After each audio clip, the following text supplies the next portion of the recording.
आरु तू बळी हनुमंता देव दुदुंबी स्वर्गी गाजता सुरसुमने वर्षता नृत्य नविता अप्सरा.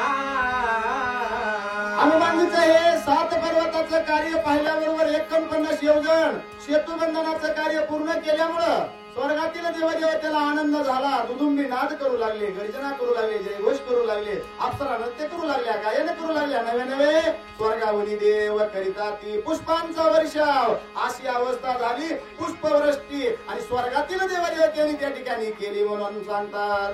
तंती विन स्वरूपयुक्ता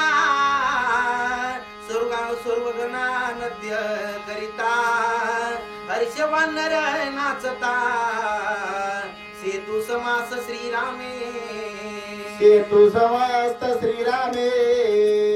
मग हे सर्व वानर मंडळीला म्हणले त्या ठिकाणी आनंद झाला. नृत्य करू लागले, गायन करू लागले, नामघोष करू लागले. त्या ठिकाणी तंतुवीन नृत्य करिता वाद्य नाही, कुठलं काही नाही, पण आनंद जर झाला का तिथं वाद्याची गरज लागत नाही, कशाची गरज लागत नाही. असा परमानंदाची प्राप्ती त्या ठिकाणी सर्व वानर मंडळीला प्राप्त झाली. आणि म्हणून सर्वजण नृत्य करू लागले, उड्या मारू लागले, नामघोष करू लागले. तृतीय दिवसाचा वृत्तांत सुग्रीव श्रीरामा सांगत तुझा निज भक्त हनुमंत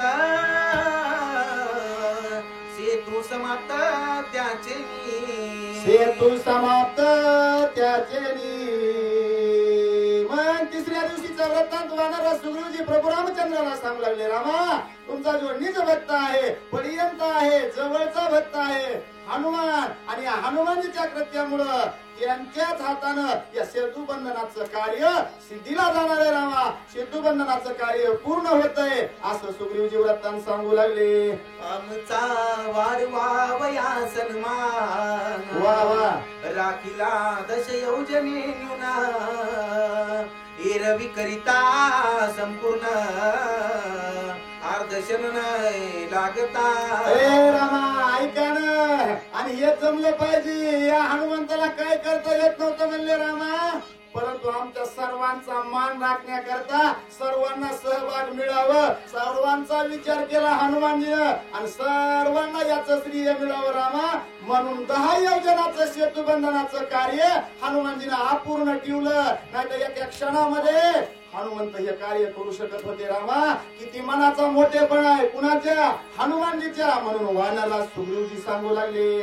वानरी अनुनिया पर्वता दश योजने उर्वरिता नळ स्वानंदे सेतू बांधिता हर्षयुक्ता वानर. हर्षयुक्ता वानर.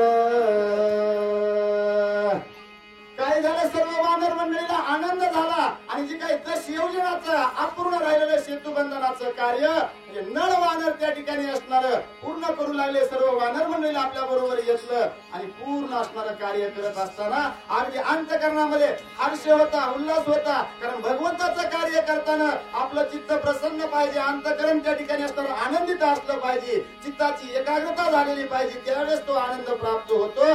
आणि भगवंताचं कार्य करताना कुठलीही त्याच्यामध्ये हायगाई करायची नसती. मी करू का नको करू असं नाही, की वानर मंडळी सर्वस्वपणानं काय केलं होतं, आपला प्राण, आपला देह आणि प्रभूच्या कार्यासाठी अर्पण केलेला होता. म्हणून आनंद झाला. नाथबाबा सांगतात. 49 योजने सेतू बरोनी गेला हनुमंतू 10 योजने उर्वरितू नळ बांधितू पुढारा. नळ बांधितू पुढारा. काय सांगितलं, 49 योजना असणारा हनुमानजीला हा सेतुबंधनाचं कार्य पूर्ण केलंय. राहिले 10 योजनाचं कार्य. ए नळा, तू काय कर, आनंदाने असणार हे कार्य पूर्णत्वाला ने, अपूर्ण राहिलेलं कार्य पूर्ण कर असं त्या ठिकाणी सांगू लागले. तवनयासी सांगी जे वानरी हनुम्याने बांधिला जैसा परी. वा वा. त्या समान उगा करी दरोनी दोरी कपी पाहती.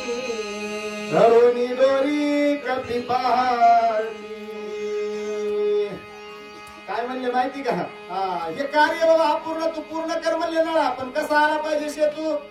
धरोनी दोरी पाहतो, दोरीमध्ये आलं पाहिजे, ओळंबीमध्ये बांधकाम आलं पाहिजे. नाही तर ते वाकडं तिकडं म्हणल्यावर काय उपयोगाचं आहे? जसं हनुमानजीनं पाठीमागून सेतू बांधित आणलाय का, त्या पद्धतीनेच कार्य झालं पाहिजे. जमतंय का? तर डोकं लावायचं, नाही तर मग येत नसल्यावर डोकं लावायचं नाही. महाराज हे तुम्हीच करा, आपल्याला जवळ ज्याच्यातलं जमतंय त्याच्यात डोकं लावायचं. नाही तर मग काही सुगरण मावले असतात, येत नाही तरी याबाव करून ठेवतात आणि मग कुरवड्या करून तिसरंच करतात. बरोबर आहे का? येत नसल्यावर त्याच्यात भानगडीत पडायचं, आपलं अज्ञान दाखायचं नाही. जे आपल्याला जमतंय ते आपलं करायचं. सेवा जमती. बरोबर आहे का? नाही आपल्याला बी जमतंय म्हणून मंत्र चढे तोडा तरी धडाची होय वेळा. जे येत नाही ते म्हणलं नाही जमतंय. मग आपलं अज्ञान नाही दाखल्यावर माझे गुरुबंधू हमेशा सांगतात आपण आपली चूक कबूल करावा. बरोबर आहे का? मला चुकलं बरं का. बघा किती आनंद आहे त्याच्यामध्ये. तुम्ही चुकलं म्हणा, एक तर तुमची चूक दुरुस्त होती आणि आपलं अज्ञान झाकू नका. मला येत नाही म्हणलं का तुमची प्रगती होती. पण बळच आव्हानला का मला जमता येत म्हणून ते अज्ञान कधीच पुन्हा निघत नाही महाराज. आणि मग अज्ञानामध्ये राहिल्यावर तर मग आपली अधोगती होती. त्याच्यामुळे जे जमतंय तेच करायचं. तसं बघ रे बाबा म्हणले, तुला जमलं का याच्यासारखं आलं पाहिजे. जर काही बदल दिसला तर डोकं लावू नको तू. हनुमंताचे क्रिये समा तुझी क्रिया दिसे विषमा बराबर करी समान त्यासी समा करविती. कोणी सपातून येत नाही ना मनात येईन ते अंतरीचे भाव बोलून दाखवल्याशिवाय. आणि राग मानायचं नसतं बरं का. सहज माणसं बोलून जाते. नाही काही म्हणा दोघं चांगलं रामायण सांगते, पण रामराजे महाराजापेक्षा जरा चाळक महाराजाला जुळत नाही बरं. आणि हे चाळक महाराजांना सहन करा बरं का. तसं मला तुमच्या दृष्टीने बरोबर आहे. ज्याची जेवढी उंची त्याला तसं पाहता येते. बरोबर आहे का? बघा लहान मुलाला म्हणलं का इथून दूरवर पाहावर त्याची जिथवर दृष्टी जाते तेवढं पाहिजे. त्याच्यापेक्षा उंच मनुष्य त्याच्यावरच पाहिजे. ज्याच्या दृष्टीला जसं दिसल, ज्याची जशी उंची असेल त्याप्रमाणे आपलं मापल्या जाईल. त्याच्यामुळे काय दुःख करण्याची गरज. आणि ज्याला हे पचवीत आलं का ते इकडे दम धरल्याशिवाय राहत, त्याचा परमार्थ सिद्धीला गेल्याशिवाय राहत नाही. नाही तर मग तमगुण मी आता सांगितलं पिन म्हणलं का इथं लय घासावं लागतंय, लय सहन करावं लागतंय. मान अपमान लाज भय शंका दुरावीला मान. मग तसं म्हणले बघ हे तुझी विषमता दिसू लागली. तुला काय हनुमानजी सारखं बांधकाम जमत नाही, तुझा काय सेतू वळीमध्ये दिसा नाही म्हणले. मग तिथं नळाला काय म्हणायला पाहिजे होतं? एवढं केलेलं कार्य, पण ते नळाला बोलत होते की बाबा हनुमानजीचं जे कार्य होतं का तंतोतंत होतं. कशी भक्ती होती? तंतोतंत, उली बाजू काही नाही. नुसती दिसायला भक्ती नव्हती हनुमानजीची, असायला होती. असं त्या ठिकाणी या नळाला सांगतात की हे सेतूचं कार्य, सेतू बंधनाचं कार्य हनुमानजी प्रमाणे कर म्हणून बोलतात. बांधिला सेतू समग्र अनुवाद गरजे अंबर स्वर्गी गरजती सुरवरा सेतू समग्र बांधिला.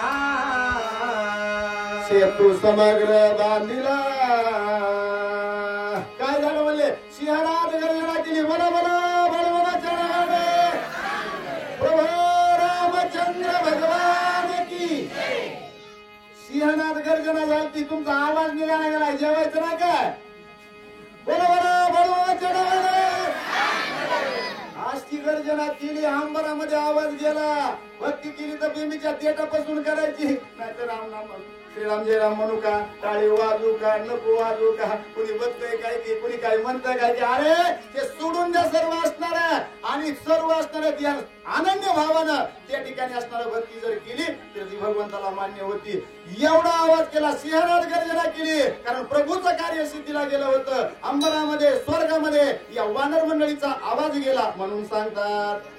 समुद्री सेतुवती दुर्धरा वानरी बांधिलो समग्र स्वय बोलती ऋषीश्वर थोर थोर देव ऋषी. थोर देव ऋषी. सर्व ऋषी बोलू लागले. त्या ठिकाणी म्हणले या समुद्रावरती असणारा दगडाचा पूल त्या ठिकाणी ठिकाणी किंवा सेतू बंधन या ठिकाणी प्रभू रामचंद्राने केलेलं आहे. आणि आता म्हणले हनुमान निघले म्हणजे नक्कीच सर्व वानर मंडळी आता लंकेमध्ये प्रवेश करील आणि या राजा रावणाचा त्या ठिकाणी निपात होईल. सर्व देवांची बांधवडी सुटल म्हणून हे सर्व ऋषी मंडळी त्या ठिकाणी बोलतात. वानर वीरा कोट्यान कोटी पर्वत आणि ती उठा उठी या ते वारिती कपी जेठी सेतू परतटी पावला सेतू परतटी पावला.